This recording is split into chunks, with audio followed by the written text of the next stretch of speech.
The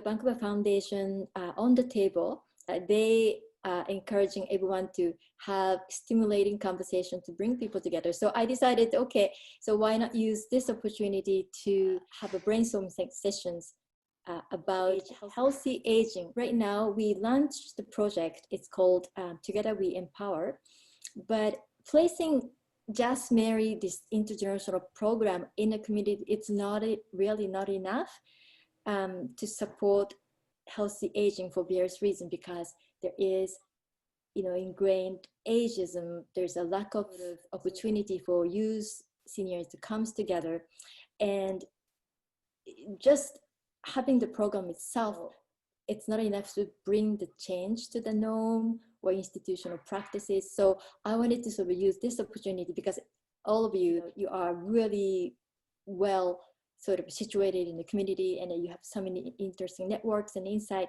So here we would like to sort of discuss, how do you define healthy aging in your own word, and what are the challenges that you will anticipate, especially in this time, the COVID and the pandemic, that you will be facing, to realize that your vision of healthy aging.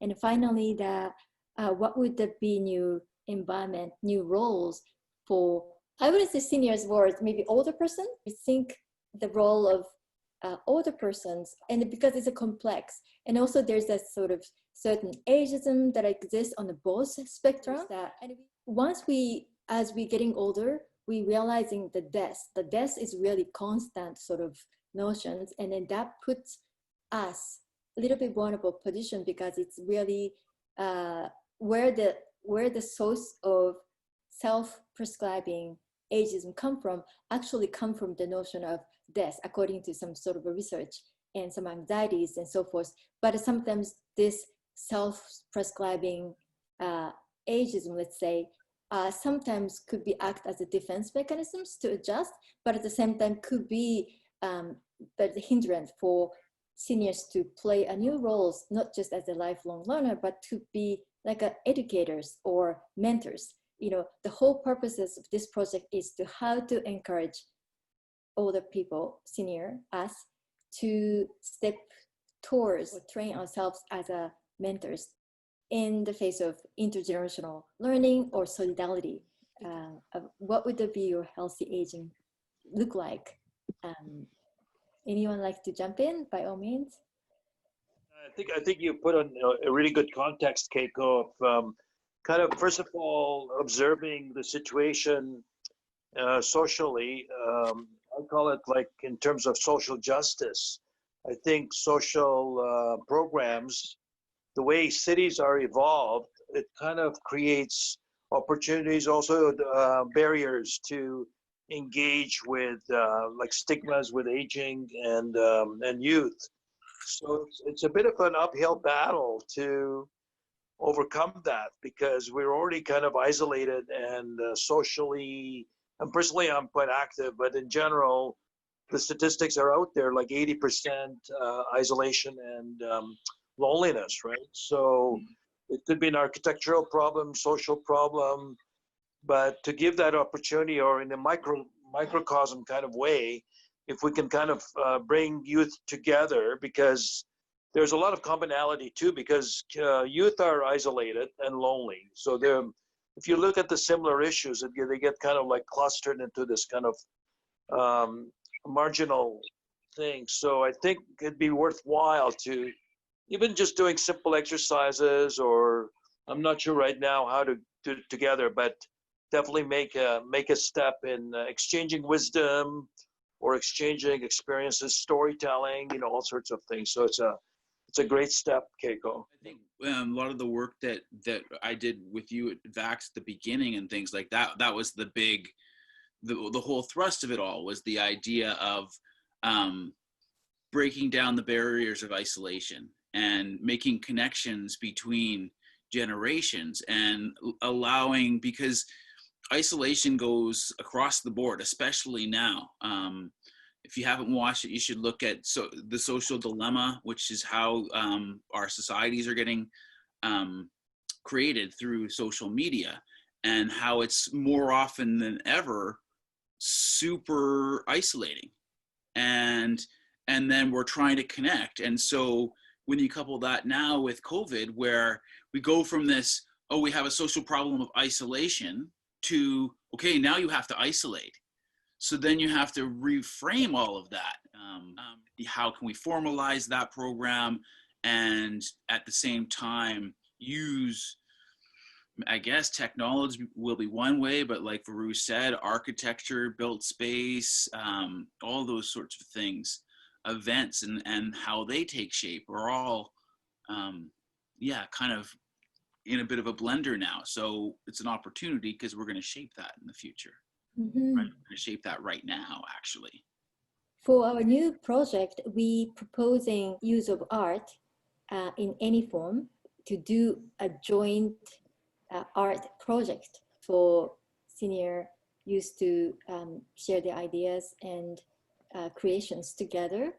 So that's the one way we trying to push that sort of model. I tell you example, when I approached SFU, we tested out the social artistry project before COVID, and the 12 students, the seniors, they really, really loved it because they really looking for some sort of outlet, use their expertise and knowledge. But my question for all of you, what would that be sort of a creative languages for generation to connect? Like one is the storytelling. Like, the concept of exquisite core. Are you guys doing that in school where, let's say an artist would be doing, this was like a surrealist game. So let's say, you can probably explain more where, let's say you take a face, like some senior person would do the ears, some youth would do the nose or whatever.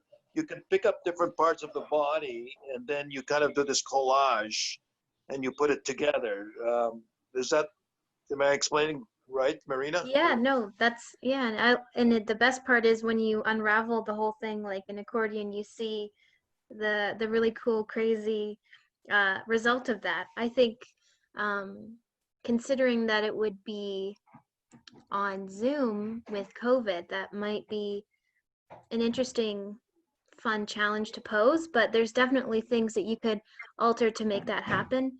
No, I love that idea. That's a great idea. Yeah, thank you for that. It's awesome. Like, you're right. With Zoom, you can do the someone that starts and then finishes. So the narratives is actually incomplete unless everyone participates, kind of thing. So you get this unpredictable story. Yeah, or even it could be something that you like a narrative with that, whatever that character is, whatever that background is. Yeah, that's great. I'm gonna write that down. Awesome. Yeah, riffing on that, that's what I would often do with like a group writing projects where you would have, you'd start off with, I was walking down the street and saw the strangest thing. And then you get one group starts it and then, all the groups start it and then they just pass them along and keep on finishing other stories. And it's just a fun thing to do. Okay, I'm wondering if that would even be possible, like not online, like you just had some sort of like box or area or something and maybe some hand sanitizer and like a piece of paper and somehow reach out to those seniors who aren't necessarily connected with technology. Mm-hmm. Yeah. Well, it's a real. Oh, sorry. It's a bit of a problem. Susan here. It's a bit of a problem right now going into winter and with the weather. At least sort of like Keiko, you were going to have an event in your backyard, which you can do, but when it's raining, you can't do that. And I think sometimes with seniors and maybe with other people, with seniors, some seniors aren't really connected with social media or with just connecting over the internet. And then some youth are busy or overstimulated in that area. So that's always a concern. Yeah, I really like the idea of starting a story. I actually came up with an idea recently of a little kind of getting people out walking in this rainy weather, and all you really need is an umbrella. But I think the big thing is we need to do is celebrate every little effort that's being made, starting small. And for me, word of mouth is really effective. And sometimes it's just, asking one person and getting them sold on the idea, and then they can pass it along. But yeah, it's definitely a concern. But I remember shortly after I moved to Vancouver, I participated in a community project that part of the Vancouver Stories. And so artists contacted me and asked me to share my stories, why I moved to this place. And I kind of resisted at the beginning, but then she really asked me, yeah, you have something to tell. And then she came to my place and sat down one afternoon to go over the story. And that was a really wonderful, affirming experience. And that actually changed in a way my life afterwards, because I'm sort of coming out a little bit. And then this was my first exposure to visual storytelling, that I work with the artists. So something like that, I'm hoping that people can experience together. Yeah, I think doing a project together is something, like, if I think of most of the strongest moments of my life is when I come together with creative people and do something and create a project together, and then you kind of have this touchstone. And so that's the kind of connection that's beyond just a superficial kind of one-off or two-off event sort of thing, when you're actually meeting somebody and creating something together and spending the time of making a project real, making something real that didn't exist. It's kind of cool. Yeah. And I think that also taking away the stress or the fun part is so important, because when you're talking about storytelling, there you can make it like a documentary or fictional. I think I'm kind of in the fictional area, because I'm kind of like into the imaginary, kind of making up stories. You can almost take these scenarios, and then it's always reflect about your true life, but then it could be more fun and playful than like Patrick is saying, like sort of like it becomes a joy. And it's almost like playing music with a bunch of people, like the fiddle or violin and a drum. I mean, who cares? And then big deal if it's not perfect, like we're just kind of like jamming and breaking the rules, whatever. Baluj, would you be willing to work with Sophia on that? That would be awesome. Even a short piece. Yeah, we could do music like broken drums. Like maybe the next one, I've got a guitar. We had a guitar thing a few weeks ago here with Intergenerational. It was just an experimental kind of evening, but it was a lot of fun. Yeah, I could do that. Oh, that's awesome. Yeah. Yeah, I actually think, you put two people together with a project like, storytelling, whether it's fictional or nonfiction. And, the person that's not telling the story, their only job is really to listen. I mean, whether they take notes or whatever, but they're giving their undivided attention. And that's just such a wonderful connector. And then, they could take turns, and the other could and the thing that I find when I start talking to people is you always find you have so many things in common once you start talking to people. So it's a connector. Yeah. And they complement each other. Really well said. Thank you. I mean, certainly we could put word out. We have some connections. Yeah. I mean, I think the big thing is you probably want, because you're starting small, you want to create your model, and then from there figure out what's working and what's not working, and and sort of just improve it for next time. But I think we could probably come up with some people. I also like to promote Marina's project, which it's very interesting. Marina, you can jump in to promote yourself. But Yeah, of course. Yeah. So this is all about finding materials and objects at home, in nature, to make art, to make um, whatever you can come up with. Really, what we're starting with in October is starting to make a traveling art kit, something that you can take with you um, wherever you want to go. I have a massive computer box over here, which I could try and lug over. Let's see if I can. Oh dear. Hold on. This is what I have right here. This is what I've started, and it's wonderful. It's got a handle, and it's amazing, and it's heavy, but it's good. So the exciting thing is that I'm hoping that to put an emphasis on, say, if you're rummaging through your cupboards and finding things, why is that important to you? What memory comes from that old T-shirt that we're going to make into rag coasters? Or with our theme this month is textures, so smooth to rough, all just different kinds. Thinking about fall, is there a reason why you picked this scratchy material? Does it remind you of like someone that used to hug when you were younger?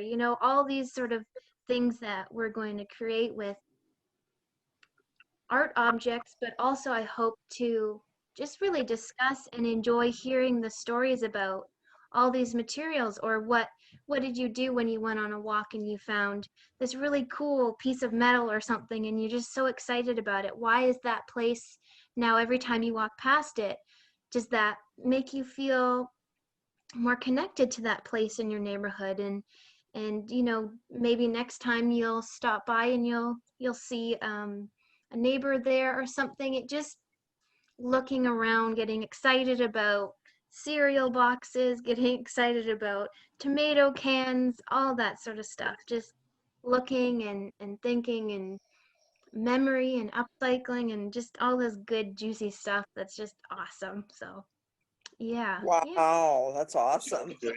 Yeah. Yeah. I I love hope that was a good elevator pitch. Juicy Yeah, stuff. That's exciting. especially in the months of winter. Idea is how to, like a place attachment, how to develop emotional connection to a place or space or things that are surrounding us. And the more we put things like this, it really affects the psychological well-being, all ages. Yeah. And it might inspire people to clean out their drawers and Yes, their cupboards indeed. too.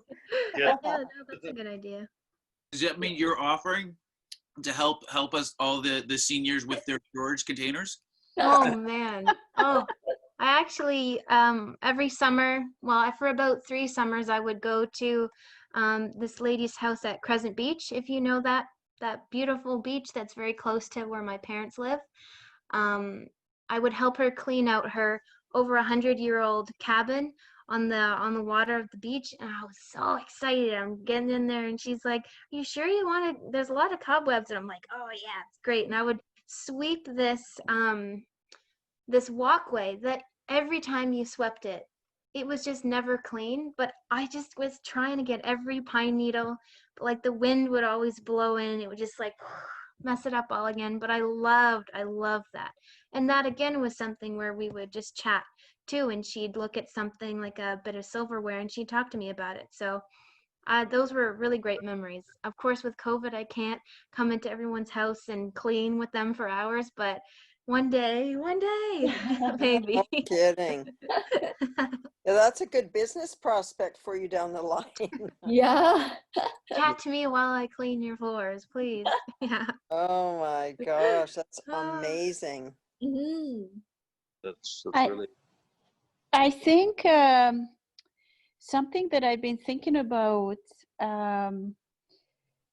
lately is how we talked about the separation between generations, and even within like the young people and the old people, there's different classes or categories, and I've been thinking lately that for example, young people in general think that old people are no value to them because of all the, I guess, the marketing, the architecture, you know, all these things. And then, so there's like this digital divide, right? Like the older generations are thinking, younger people are just a nuisance and all they do is sit in front of their computers. And then younger people are like, well, the older generations are not hooked onto the digital world. So there's this digital divide. And I think it would be an interesting concept to explore this and somehow connect the two. So how can we make the younger generations see that the older generations have so much to offer to them and vice versa, right? Like I was, for example, just yesterday trying to tell somebody about a charity store, and I tried to look it up on the internet, but they moved, and because of the COVID, they were not listed, like they didn't have the information up, the new information up on the website. And then my neighbor that I'm friends with said, oh, just a second, I'll just look it up in my phone book. And then she found it in the phone book. And then everybody who was younger around me were like, who the hell has a phone book these days? And who would have thought of a phone book, right? And she, the oldest person, when it came to how do we get this information, she was the one who found it. Yeah. And I thought if we could like somehow come up with or try testing several systems where the younger generation would see the value of being around older generations and vice versa, like, you know, like somebody said, pairing up somebody who is really tech savvy and teach the basics to older generations, and then figure out, you know, the like just very basic things like the calmness or just life experience and very basic things that older people can give to really nervous, fidgety, you know, internet media crazed, Facebook, whatever kids, like, sorry, not kids, but, you know, younger people. Would be, I think, an interesting system to explore. What's interesting with that is that historically there's always been like a counter, you know, like after the industrial revolution, there was a whole group in, I forget, in Britain or something, that created an alternate, almost like an anti-industrial movement to get in touch with the lost of nature or something like that. And I think this what's rich with these ideas is that it gives the opportunity to choose. You know, we don't have to kind of take one. You know, we can see opposite choices rather than just being swept like a herd of, you know, sheep, kind of like that's the only way to go.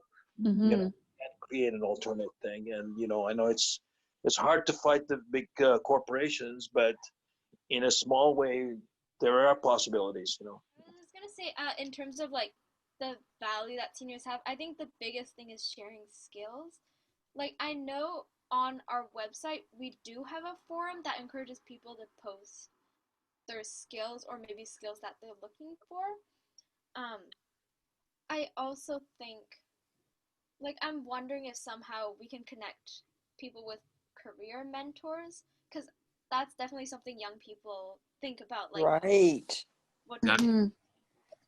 Yeah, I mean, even when I was young, we didn't have counselors. I mean, I know that there are counselors, but I never really even thought of how to do it. And most people just kind of stumble their way through. But many of the time, I wish I had a guide that, you know, you can bounce ideas off of. And I also think that people who have, you know, life experience behind them could be really valuable to younger people, because the media and all, like especially social media and also the film industry, they are very much geared towards this quick satisfaction, right? Like, or they just show, or people looking on Facebook and stuff, and the whole thing is in a way designed to show that you have a perfect life or everything's good or whatever. And I think that there is a really valuable lesson in, for example, just what you said, Keiko, that you might think that you want to be an accountant or an artist or a lawyer, but just be prepared that at some point, or even within being a lawyer or an artist or whatever, your soul will start telling you at some point it's time to make a change.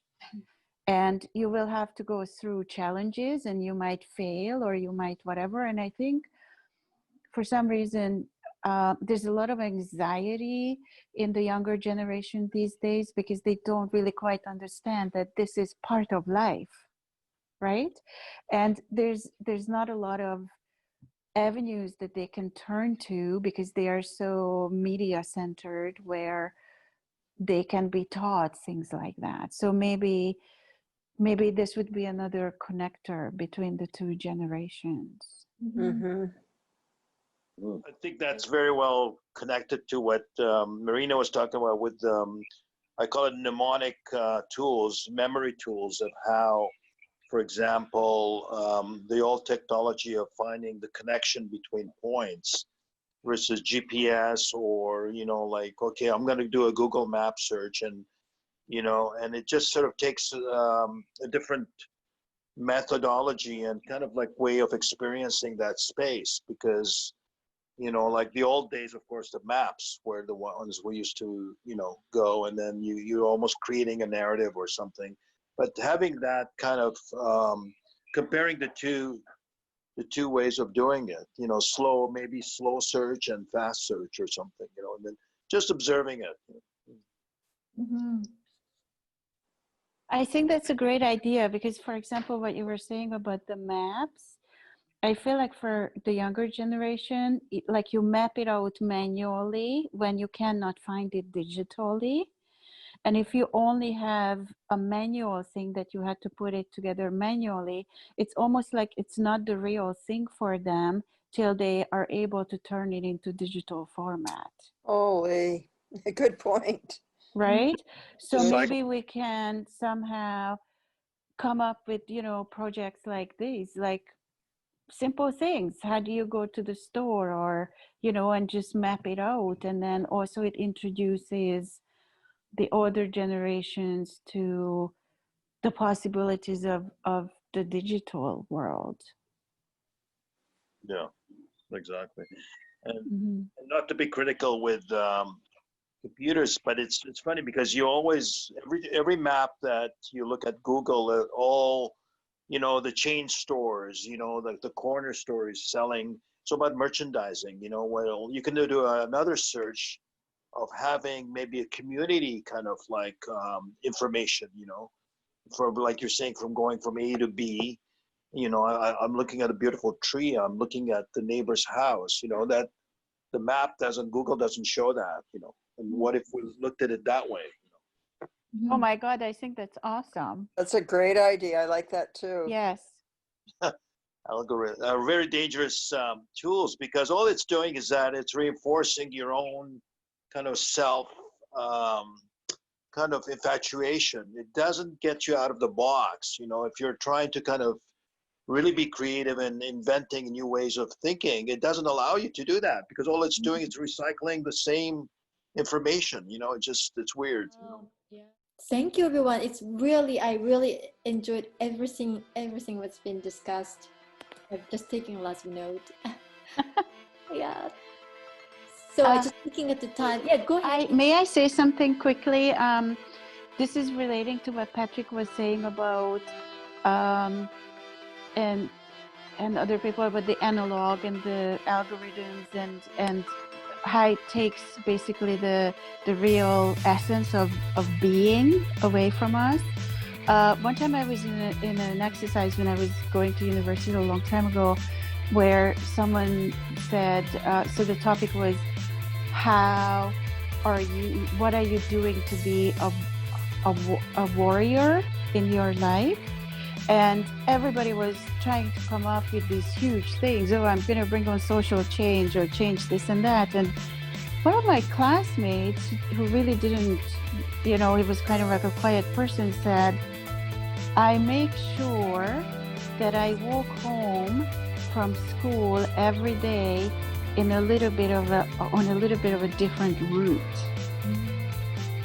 And I thought, holy cow, like, because then she said she's connected to her environment. So I thought maybe we could try a basic, simple project, like people who live in the same area. How do you go to Safeway, and then map it out, and some people will come up with, I go this way because I get there's a free internet hotspot or something, and another person will say, I look at this tree every day and I like walking by it or something, and it would create like this multi-dimensional map of an area. And then it doesn't matter how old or young you are or where you're from, you will have something to contribute to this community, because you will show the very same spot from a different perspective or something like that. I love that idea. That's wonderful. Yeah. Just get out of your comfort zone. Yeah. Yeah. It's Well, again, with sharing, with people sharing, that's how you learn. Yes. Just connecting with people. And then you will see the value of everybody in your community, right? Mhm, Like, oh, I never even noticed there's like a spot of little wild marigolds growing on the pavement there or something like that. Like basic, simple things. Thank you. So I'm just looking at the time. It's 3 minutes to 7. We're probably wrapping up soon. Anything else? One last closing word or anything? But thank you everyone for rich conversation. I really enjoyed, and we definitely, you are. Who's got the biggest thumb? Yeah. Yeah, perfect. You will be hearing from us. Lots of warning. I would love to continue these conversations as much as we can. Yeah. Yeah, thanks for the opportunity for allowing me to, or all of us to come together here. We appreciate And it. thank you, and good luck with your projects too. Thank you. You sound really interesting. Yeah, Thank you so so much. much. keep me updated. It's really nice to meet all of you guys. Yeah, it's great Yes. to meet you all. I feel the same way. Thank you so much, everybody. And thank you for coming with an open heart and an open mind. I Yeah. really appreciated that. Thank you. Thank you. Okay. So I will see you tomorrow around 1:30. Yes. Around 1:30. Yes. Okay. Yes. Sounds Thank great. you. Thanks so much. Bye-bye. Bye. Cheers. Thank you so much. Bye. Bye.